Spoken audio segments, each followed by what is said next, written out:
Hey guys, welcome to That Florida Feeling. How is everybody today? Thanks everybody who participated in the polls and questions. Actually, it was polls this week. Apparently, a lot of us are not donut people, which, I get behind that. I prefer the bagels with cream cheese. Every now and then the croissant. Sometimes no breakfast at all. It is what it is.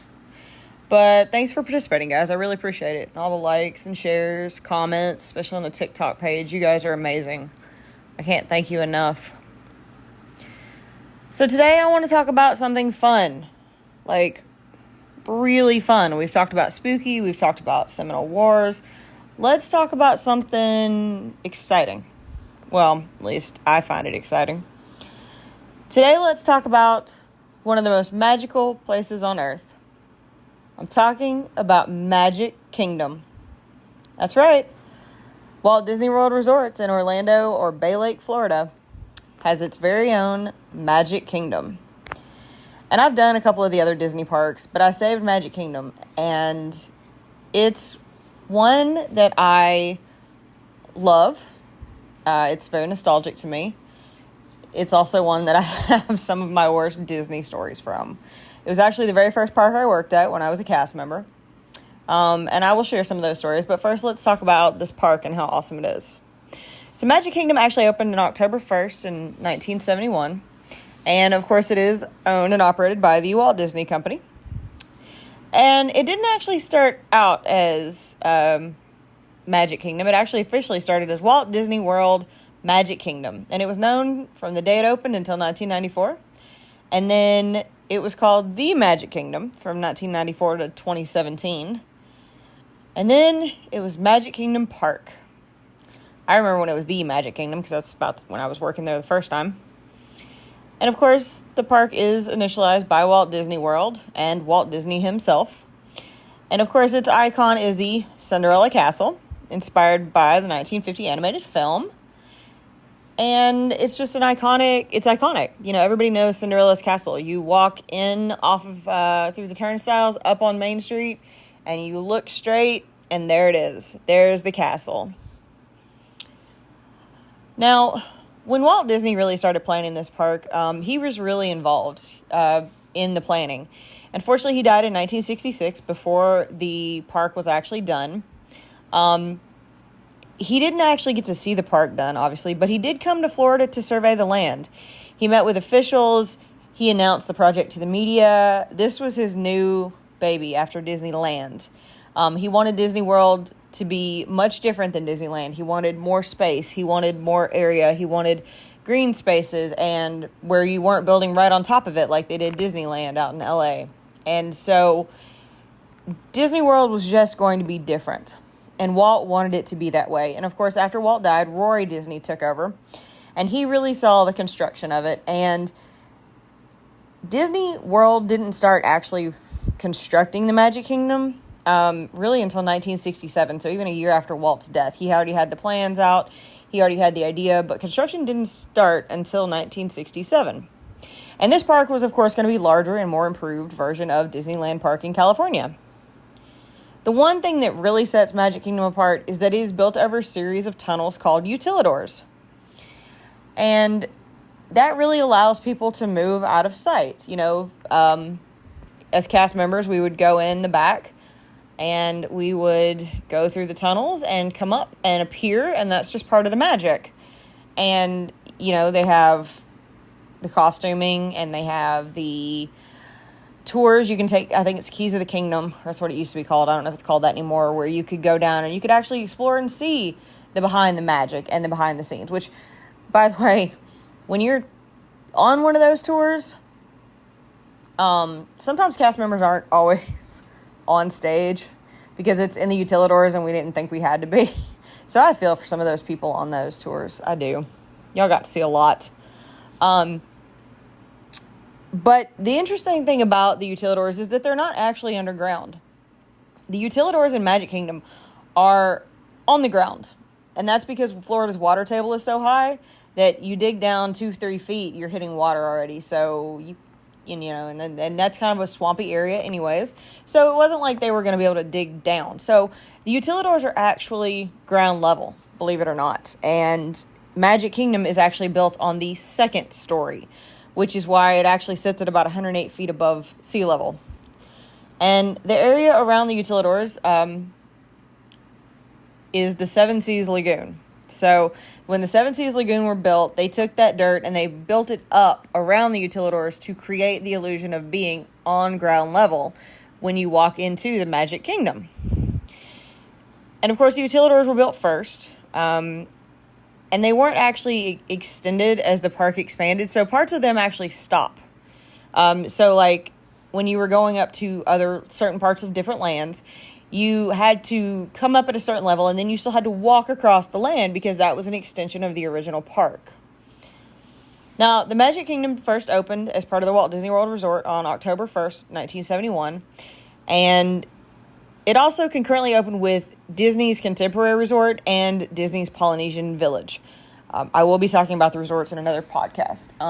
When the Magic Kingdom first opened, it opened with 23 attractions, 3 that were unique to the park, and 20 replicas that came from Disneyland. Of course, it is split into 6 different themed lands. 5 of those are from Disneyland, so Main Street USA, Adventureland, Frontierland, Fantasyland, and Tomorrowland are also taken out of Disneyland, but Magic Kingdom has Liberty Square. Disneyland has New Orleans Square. Magic Kingdom has Liberty Square. And, they did this with the intent to create more in this park. They were going to increase the number of unique attractions, and this was really supposed to be just an extension of Walt's dream, which is really cool, and it really is. Of course, you can see the partner statue, which is Walt and Mickey in front of the castle, but I kind of feel bad. The only dedication for Rory O. Disney is within the gates, which is, to me, kind of strange because I feel like Rory really carried this dream forward. And while, yes, Walt's dream was Mickey and was Magic Kingdom, I just feel like he should have gotten a little bit more, personally. Now, of course, as Magic Kingdom has grown, they've added and taken away things. And, of course, the only original land added to the original rosters of land in the park was Mickey's Toontown Fair. The land originally opened in 1988 as Mickey's Birthday Land celebration for his 60th birthday. And later it was renovated as Mickey's Starland and then eventually to Mickey's Toontown Fair.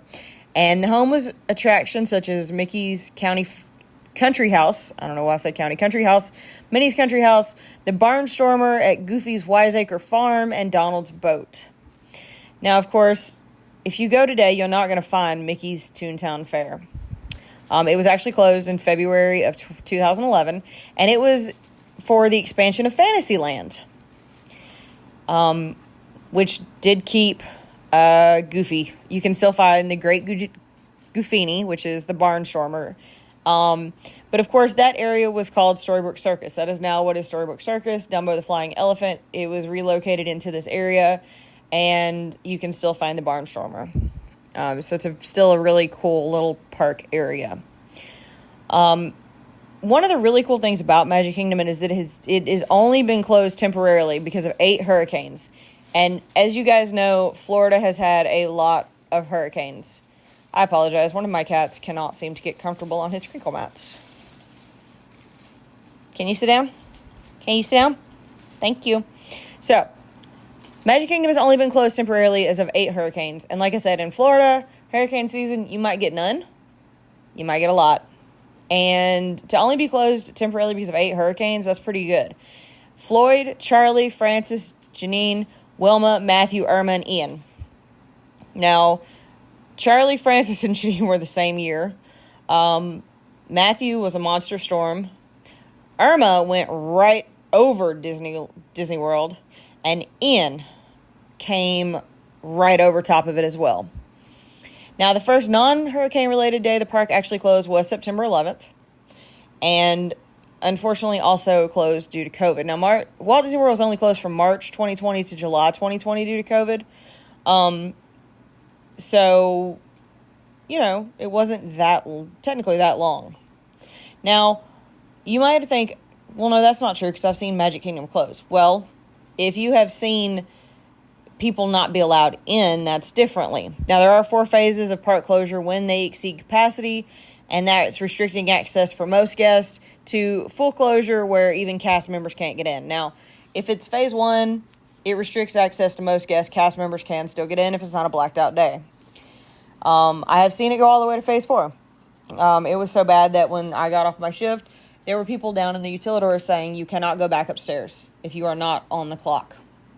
So, and that usually happens like spring break, the holidays, and it gets to full capacity. And honestly, when it's at full capacity, you probably really don't want to be there anyways. It's just like a sea of people just undulating down and back. And there's no space, and there's no room to walk, and the people with the strollers are barreling over people. And dear Lord, if you find that person on the scooter, your feet are gone. So, Walt Disney World technically doesn't close, but they do restrict access. And honestly, when it is phase 4, you just don't want to go. Now, Magic Kingdom was often used as an unofficial nickname for Disneyland before Disney World was built. And of course, the official tagline for Disneyland is the happiest place on earth, while the tagline for Magic Kingdom is the most magical place on earth. And up until the 1990s, it was Magic Kingdom, Walt Disney World's Magic Kingdom. Although it was never printed without the Disney World prefix, that's just so that they could differentiate that park between Disneyland and California. And that's why it was renamed Magic Kingdom Park eventually. Now, the one interesting thing about Magic Kingdom is that when it opened, up until fairly recently, they didn't sell alcohol. Walt wanted it to be a family, fun, children's place, and alcohol was actually prohibited from being sold. In 2012, though, Be Our Guest did begin to sell wine and beer for the first time, and that was the only place in the park where it was permitted up until December of 2014, when 4 additional restaurants began selling beer and wine. That included Cinderella's Royal Table, Liberty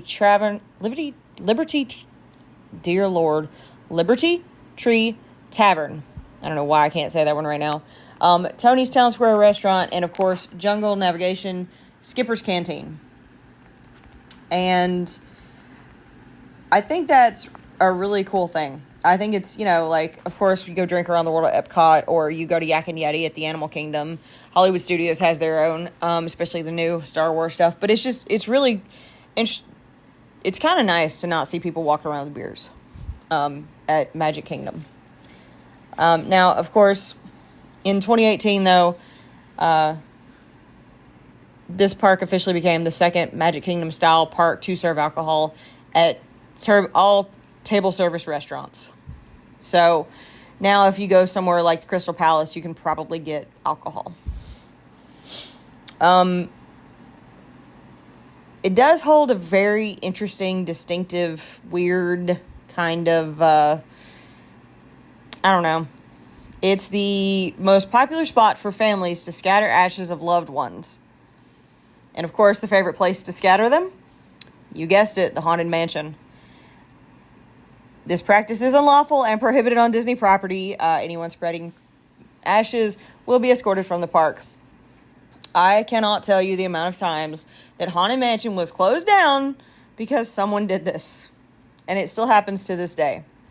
Don't do this. I know it's like a great thought, but it's just don't do it. Like, it's not, honestly, those ashes are not going to be treated right. They're going to be vacuumed up, and that's the end of it. So, maybe just don't do that. Now, Magic Kingdom is divided into 6 themed lands, as I said, and the center of the park is kind of like a wheel. So that's the hub, and that's right where Cinderella's castle sits. Pathways go out from it across the 107-acre park, and it goes into the 6 lands. Of course, the Walt Disney World Railroad circles the entire 1.5-mile perimeter of the park, making stops at Main Street USA, Frontierland, and Fantasyland. Other named areas of the park do include Town Square, located at the entry of the park, which is close to Main Street, and then Storybook Circus, which is the subsection of Fantasyland. You can also find Rivers of America, which is like the Tom Sawyer area. Now, of course, it's really cool because each little area kind of really has their own thing. Of course, Main Street USA has... Actually, I think Main Street USA is honestly one of my favorites. It really is like, you go in and it's just really how the park greets you. You'll find the Crystal Palace, the Plaza Restaurant, Tony's Town Square Restaurant. You'll find Dapper Dan singing. You'll find the Casey's Corner pianist playing on the outdoor piano as Casey's Corner sells food.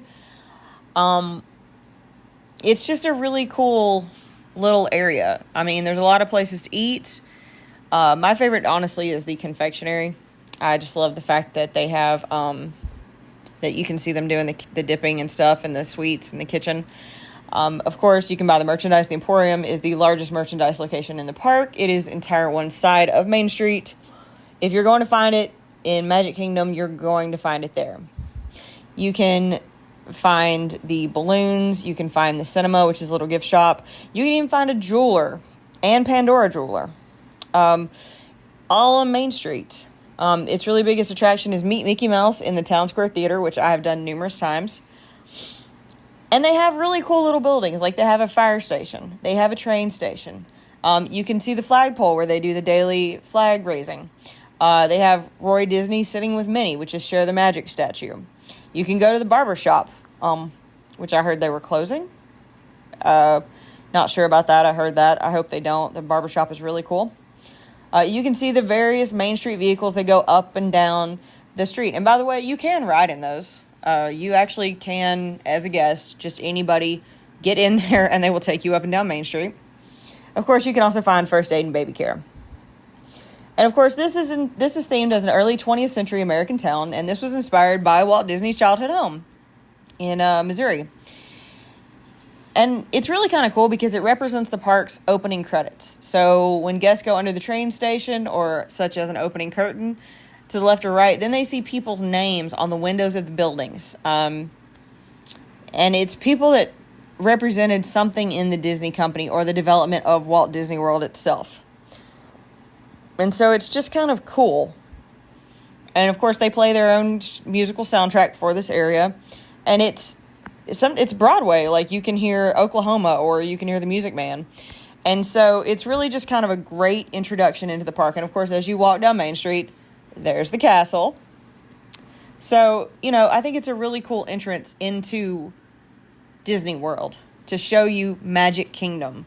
Like, this is it. So I can actually say Main Street USA is one of my favorites. Not only because that was my first home location, but also just because it is a really cool introduction to Magic Kingdom and Disney. Now, of course, next, let's take that and go to Adventureland. Jungle Skipper Canteen is themed after the Jungle Cruise. You can eat there. It's actually a full table service restaurant. Of course, they have the Sunshine Tree Terrace and Aloha Isle. Aloha Isle actually serves the Dole Whips now, not Sunshine Tree Terrace.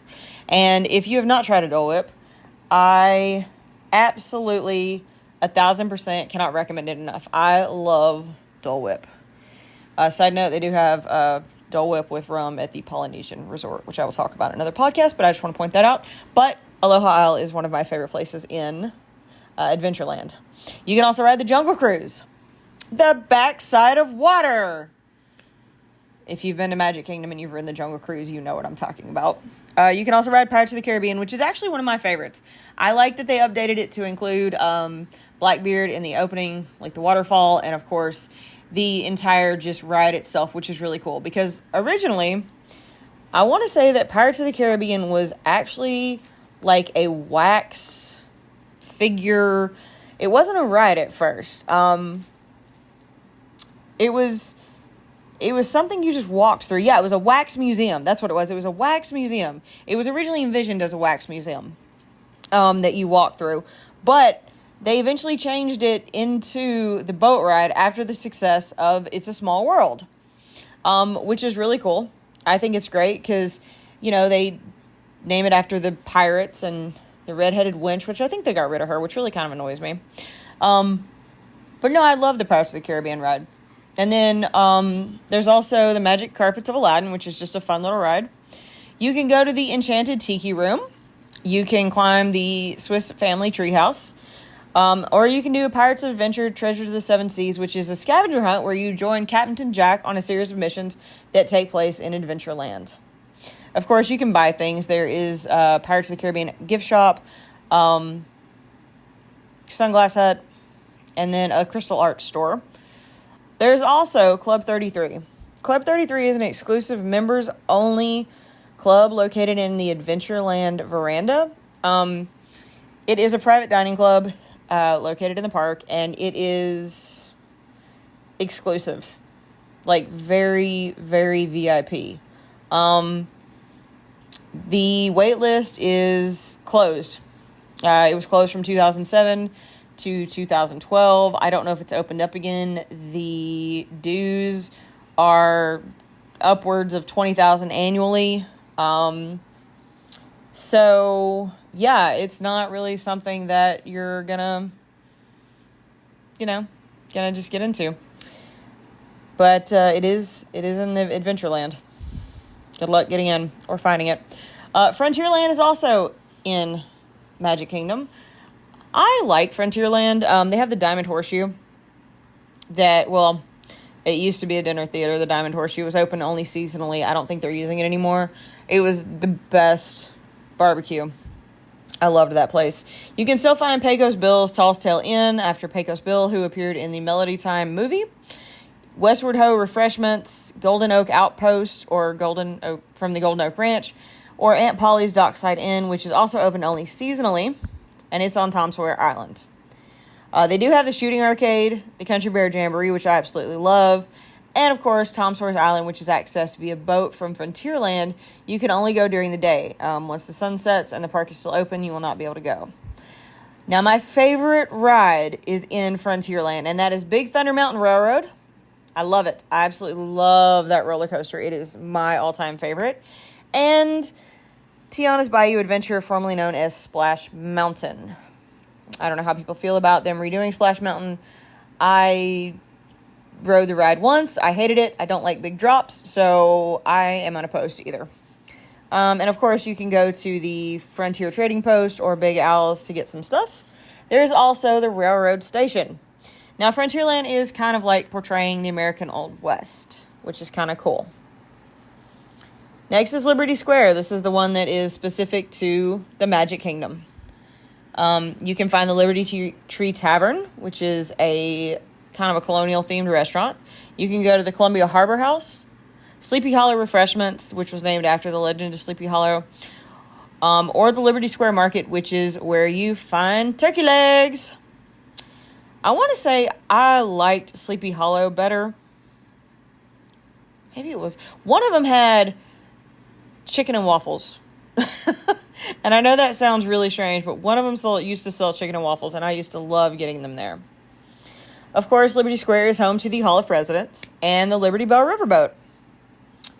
Liberty Bell Riverboat is kind of cool. I think it's one of those great, like, you just kind of stop and take a ride on it. And it is it is on the Rivers of America, the Magic Kingdom Park.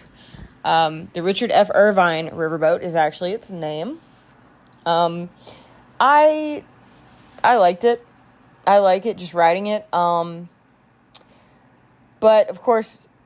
Oh, sorry, it's not the Richard F. Irvine anymore. It's Liberty Bell. Sorry. I liked it. I liked the Liberty Bell. It's just kind of an easy ride. It just kind of soothes you. It gets you out of the sun for a second. And you just kind of get to see Liberty Square area. So it's kind of just a nice, calm couple minutes. It's just kind of soothing. Of course, what else is in Liberty Square? The Haunted Mansion. Only the best ride in the entire park. Actually, in most of the parks. Magic Kingdom is probably my favorite ride in general. Overall, can't top it. I absolutely love this ride.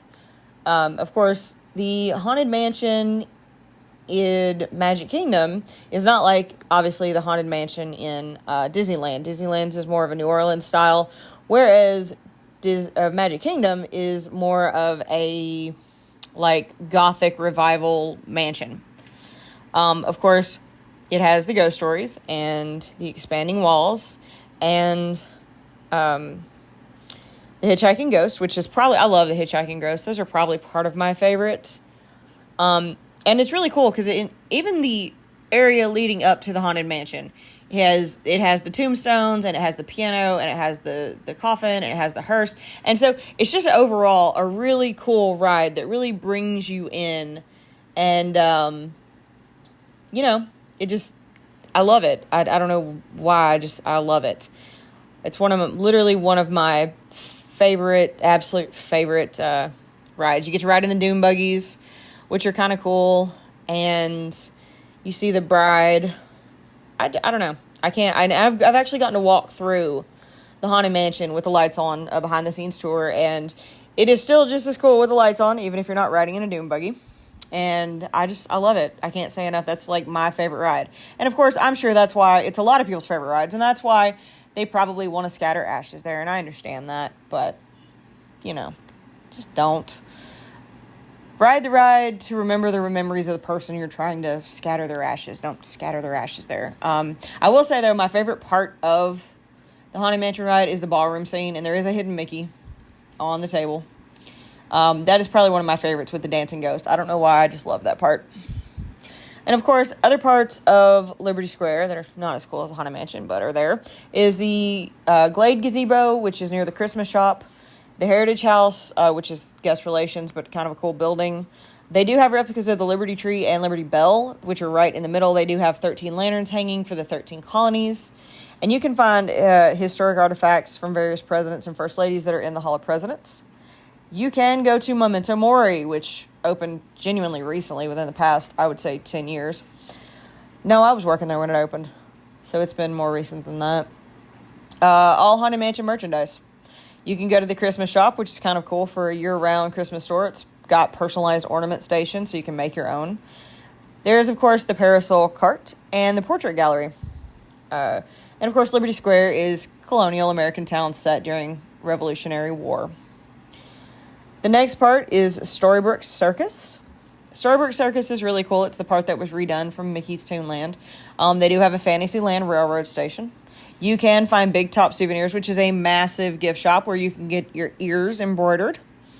And they do have confectionery there. That is the first time I ever tried cotton candy, and that'll be the only time I ever tried cotton candy. I did not like it. Other places are the Casey Jr. Splash and Soak station, so it's kind of like a little splash pad area where kids can cool off. And there's also Pete's Silly Sideshow, which is where you meet Minnie, Goofy, Donald, and Daisy. I love going through that. The lines aren't usually that bad. You can get some really cool pictures with characters. They're all in one spot, so it's kind of nice. You can also ride Dumbo the Flying Elephant, which, as an adult, I will still ride Dumbo, and I will love it, and I will make the Dumbo go all the way up, and I don't care. You can also check out the Barnstormer, which, even as an adult, probably being way too tall, I will still ride that, and I will still love it.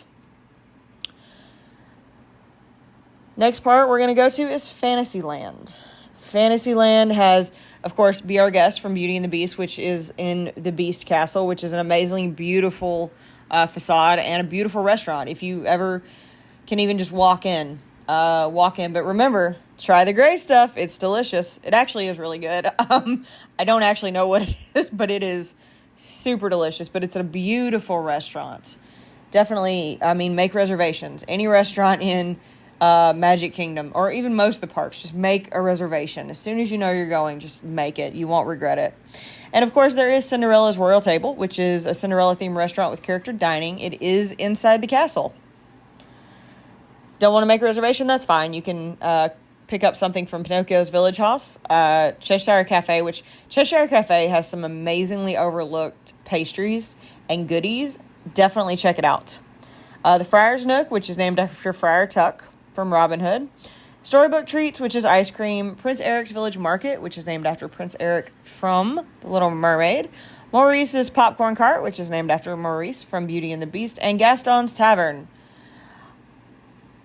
So, I like Gaston's Tavern. It's not my favorite. I like it. I think it's cool because you can always see Gaston over there, and you can, it's got a really good theme set up because it's near the castle. But out of all those, I still have to say the Cheshire Cafe is often overlooked and often one of the best. Now, in the attractions for Fantasyland, there's actually quite a bit. Ariel's Grotto, which is where you can meet Ariel. Mickey's PhilharMagic, which is a 3D view of, I guess it's like an orchestra. It's like a 4D film. I don't really know how to describe it. Yeah, it's, I mean, right now I think it's Lion King, if I remember right.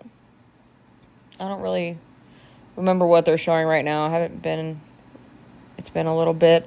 But when I went, I think they had a special one. Yeah, they had a special one when I went. And I like it. I love it. It's just like a sit down, calming, couple minutes, take your ride. They also have Enchanted Tales with Belle, which is where you get to meet Belle. They have Princess Fairy Hall, where you can meet Disney princesses, different ones, different days. They have the Fairy Tale Garden, which is where you can actually meet Mirabelle from Encanto. They have the Thoughtful Spot, which is Winnie the Pooh and Tigger, which is so cute to me. I love them.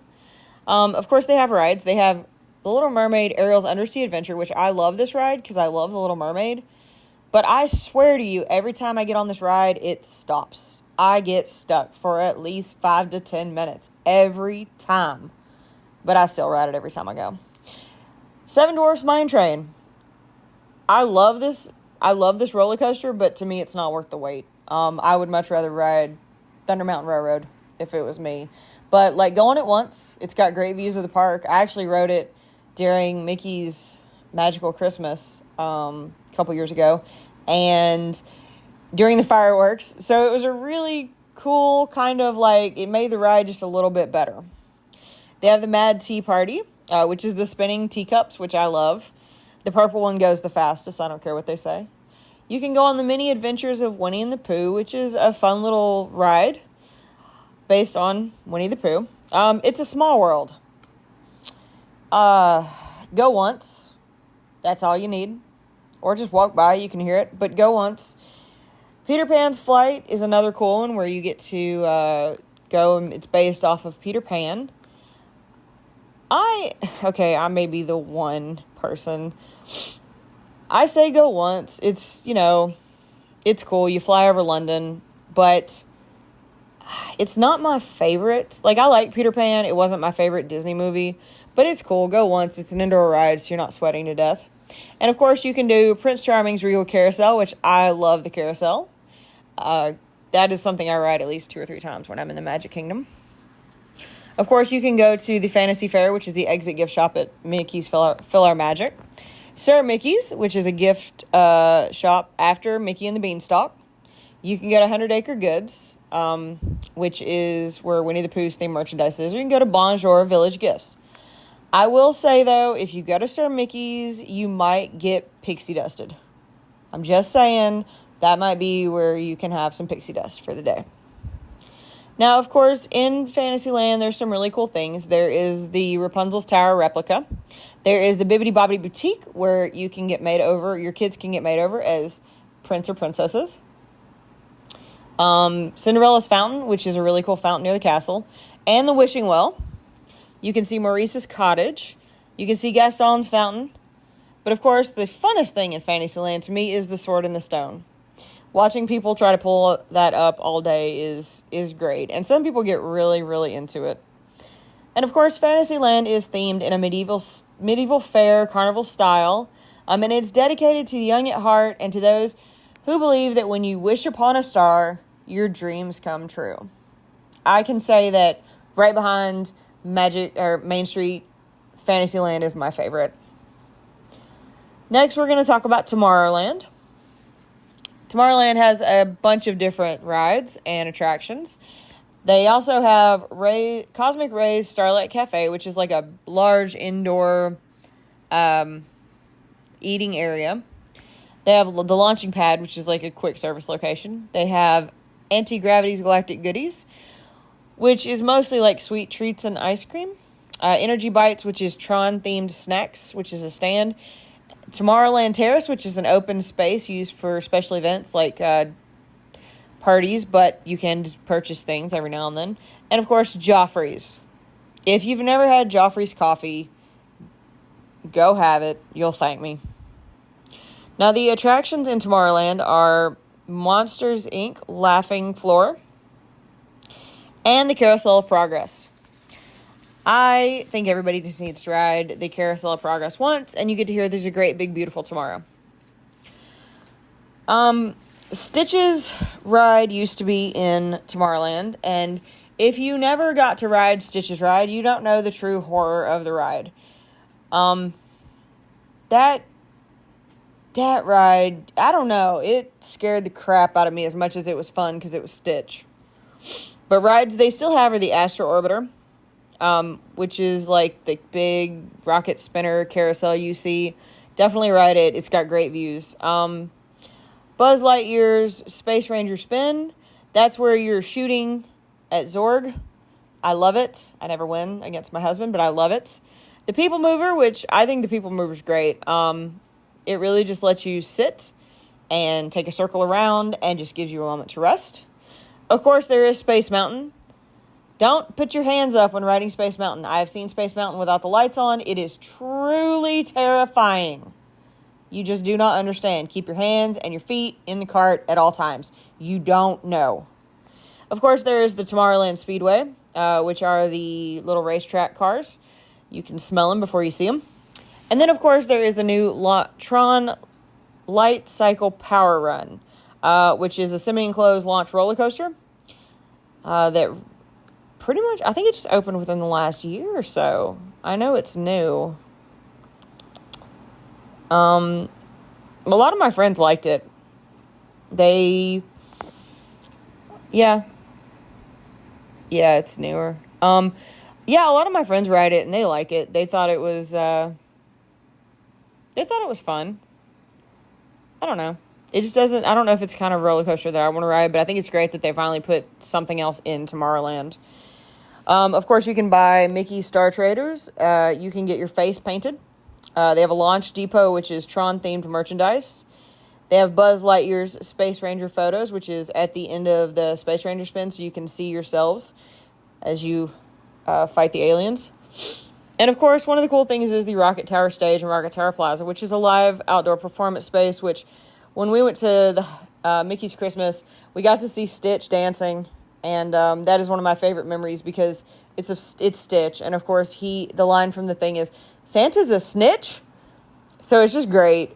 That's my favorite memory of that spot. Of course, Tomorrowland is themed in an intergalactic city, concepted into be the future, and it was really kind of seen as the optimism from like the 1950s. So the rockets, the UFOs, the robots, and tomorrow can be a wonderful age is really kind of the theme for it. Now, of course, the fun thing about Magic Kingdom isn't just going, it's actually getting there. So Magic Kingdom is literally over a mile or right about a mile from where you park. It is literally on the opposite side of the Seven Seas Lagoon. And of course, upon arrival, you get taken by the trams to the Transportation and Ticket Center, where if you have, like, we'll call you, pick them up, or you can buy a ticket right then. But it also gets you to the park. Now, of course, the monorail system, the ferry boats, and Disney Transport, which is the buses. And, of course, from there, you can also see the Contemporary Resort, the Polynesian Village, and the Grand Floridian. And you can use either the ferry or the monorail system to actually travel to the Magic Kingdom. A walking path from Contemporary also links people to the park, although if you ride the monorail, you go right through the resort. So it's kind of cool. I have done both. I think the ferry is really cool. It's just something different to get you there across the Seven Seas Lagoon. So it's something you might just do one time just for fun. And of course, the Magic Kingdom's attendance is always astronomical. Last year alone, it was 17 million people. So the popularity of the Magic Kingdom is not going anywhere. In fact, most days it is still pretty much up there. I know you still have to make reservations to which park you want to go to since COVID. And that's not a bad thing. It really kind of keeps in check how many people are going so that people don't show up and are disappointed. And, of course, as always, thanks to Disney Plus, you can see some of the behind the scenes things. And of course, they show, if you just watch Disney Plus, you've seen plenty of things take place in the Magic Kingdom. I think one of the coolest things that I got to see was I was there for one of the, after the Super Bowl winners. They came through on the parade, which, by the way, the 3 o'clock parade is at 3 o'clock. I can't stress that enough. I got asked that so many times. But in all fairness, people asking when the 3 o'clock parade starts, it means really when is it going to get to where I'm standing right now. And that is another cool thing that Disney does have. They do have the parade through the park. Definitely one of the cooler ones. I've seen it from all different aspects of the park. I've also seen the dragon catch on fire. So that was an interesting night. The Magic Kingdom really is for everybody. People like my age who are nostalgic, kids who just want to see, Mickey Mouse. But I've also seen some of the worst in people at the Magic Kingdom. I have seen parents leave their children. I have seen parents leave their children outside in strollers while they tried to go in and eat. It is Florida, people. It is 90 degrees outside some days. It's humid. There is sun. Do not do this. I can't stress it enough how many times I had to call security because people would literally leave their stroller with their child in it and then try to go do something by themselves. This is not okay. All right. I understand that for whatever reason, when people go into Magic Kingdom, they feel like a child again and they forget things. But just remember, first of all, you are not by yourself. There are many other people there who spent just as much money as you and are happy to be there. So keep that in mind. Yes, lines are long. Okay, if you don't want to pay the $100 now to get whatever the version of Fast Pass is, figure it out, go early, watch the rope drop, wait your turn. That's really what it is. Buy the souvenirs. Buy the ears.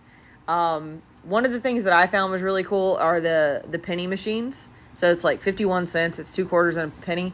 And it's got the penny presses. Those are actually really cheap, cool souvenirs. As well as just getting the brochure for the day. Those are cool. But remember to have fun. And if you get dehydrated, absolutely all quick service restaurants give out free water. Don't be afraid to go ask for it. Don't buy that bottle of water for $6. Just go ask for a cup at Casey's or Starbucks or wherever just to get, if you need water. Make good use of that. Also, they do have a first aid. So if you need a Band-Aid, go ask for one. They'll give you one. They also do have some baby supplies. You never know what you need or what you might forget or what you run out of. Go over to first aid and ask and see what they have. That's another pro tip I can give you. The other thing I can tell you is that cast members are human. I can't tell you the amount of times I got run over by strollers, people in scooters, or were just flat mean. People were just mean to me. When the You Are Here mugs first came out at Magic Kingdom, I had a woman throw a tantrum worthy of a 2-year-old because we didn't have any of the mugs. They sold out. Everybody wants the Magic Kingdom You Are Here mugs with the Cinderella's castle on it.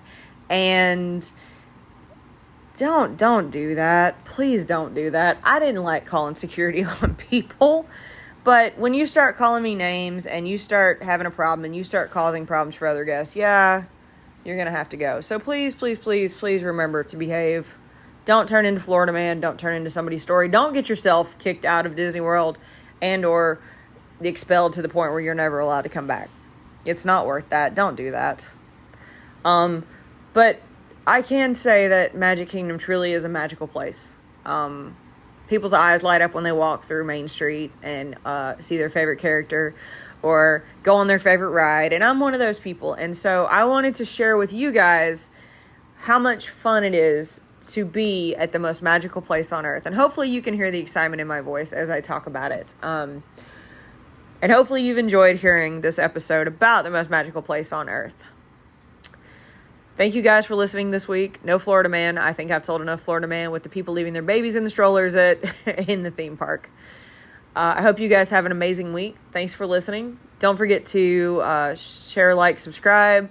Leave a review if you have a second. It really helps get the podcast up and out there for more people to be seen. Post those memes on Facebook. I love it. I love it, you guys. Post them. Post all of them. Post all the memes.